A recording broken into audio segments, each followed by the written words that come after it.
सास का दहेज। स्नेहा के बेटे की शादी शिल्पी से होती है। शिल्पी दहेज में हर सामान लेकर आती है जो पहले से ही स्नेहा के घर होता है। ये सामान स्नेहा के पापा ने उसे दिया था। अरे शिल्पी, मेरा टीवी क्यों हटाया? क्यों हटाया मतलब?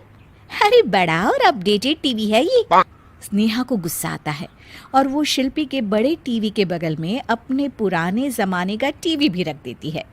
बड़ी आई अपडेटेड वाला। अरे बहुत सारी तेरी जैसी बहुओं को जानती हूँ मैं, जो घर से लाए सामान का रौब दिखाती है। ये ना समझ के हम भिखारी हैं। देख ले, हमारे पास भी टीवी है। ओहो, जो करना है वो करो। कोई मेहमान आएगा तो हंसेगा कि एक ही जगह दो दो टीवी। हंसने दे, दुनिया भी तो देखे कि सिर्फ तू नहीं, मैं भी दहेज लेकर आई थी। अब यही हाल हर सामान का हो जाता है। ड्राइंग रूम में एक साथ दो तरह के सोफे रखे होते हैं, एक नया आलीशान तो एक पुराना लकड़ी का। शिल्पी स्नेहा की इस आदत से काफी दुखी हो जाती है। एक टीवी पर रामायण चलती है तो बगल की टीवी में फिल्मी गाने, किसी को किसी की आवाज भी सुनाई ना पड़े वैसे। घर के दूसरे सदस्य भी सास बहू की इस आदत से परेशान हो जाते हैं। एक दिन स्नेहा की बहन उसके घर आती है और घर का नज़ारा देखकर हैरान हो जाती है। कहीं पुरानी फ्रिज के बगल में, कहीं नई फ्रिज, तो कूलर के ठीक ऊपर एसी। अरे स्नेहा, ये तूने घर की क्या हालत बना रखी है? बहू रानी, तू तो नए जमाने की लड़की है, फिर घर को कबाड़ी बाजार सा कैसे सजा रखा है? नया फैशन है क्या? देखिए ना मौसी, माँ जी अपना पुराना सामान निकालना ही नहीं चाहती। वो सोचती है कि उनका ही सामान घर में रहेगा। अरे बहन, तू इस मामले में ना बोल तो ही अच्छा है।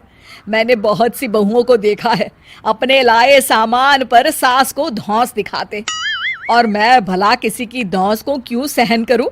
मेरे पास तो सारा सामान है, और वैसे भी क्या कहते हैं, ओल्ड इज गोल्ड। अब क्या था, शिल्पी ये सुनते ही भड़कती है और जोर जोर से चिल्लाने लगती है। वाह माँ जी वाह, जरा अपना सोफा तो देखिए, ऐसा लग रहा है खुदाई से निकला है लकड़ी का। और मेरा सोफा देखिए कैसे लेदर की चमक और गुदगुदा सा है। अरे आपका तो पुराना धुराना सा है। शिल्पी देख, मेरे पिताजी ने जो दिया है वो उनकी निशानी है, उसके बारे में मत बोल। तू तेरा सामान ले जाकर अपने कमरे में रख ले। क्यों क्यों? मैं अपना सामान क्यों कमरे में रखूं? और जो मेरे ससुराल आए वो यही कहे, ओ कितना ओल्ड फैशन घर है। दोनों की बहसा बहसी में मौसी सर पकड़ लेती है। तुम दोनों जब देखो तब लड़ती रहती हो। मैं तो चली किचन में बादाम का शरबत बनाने। सुन, बादाम का सिलबट्टा जो मेरी माँ ने दिया था उसमें पीस लेना। तो शिल्पी बोल पड़ती है, मौसी कसम है आपको, आप मेरे पापा की दी मिक्सी में ही बादाम पीसिएगा। खैर, मौसी तो जाती है किचन में, लेकिन ड्राइंग रूम में सास बहू की बहसा बहसी जारी रहती है। तभी शिल्पी को गुस्सा आ जाता है और वो अपने पापा के दिए सोफे पर जाकर जोर से बैठती है, लेकिन तभी सोफा जोर से आवाज कर टूट जाता है। हे भगवान, ये क्या हुआ? ये सोफा कैसे टूट गया?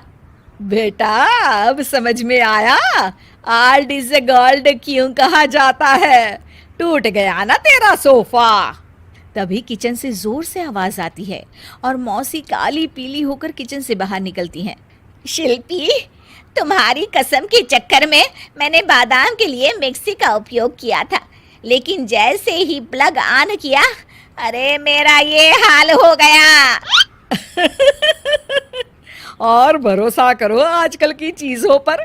मैंने तो कहा था तुझसे, माँ की सिलबट्टे पर बादाम को पीसती तो तेरा ये हाल ना होता और स्वाद का स्वाद बरकरार रहता। अरे जब सब चीजें घर में थी तो क्या जरूरत थी तेरे पापा को सामान देने की? वैसे भी बहू, आजकल दहेज वही मांगता है जिनकी खुद की काबिलियत नहीं होती। आप ठीक कह रही हैं माँ जी। मेरे लिए ये सौभाग्य की बात थी कि आप लोगों ने पापा से कोई डिमांड नहीं की थी, लेकिन मैं आपको समझ ही नहीं पाई। मुझे माफ़ करिए। अब इस घर में नई चीज़ तभी आएगी जब पुरानी खराब हो जाएगी।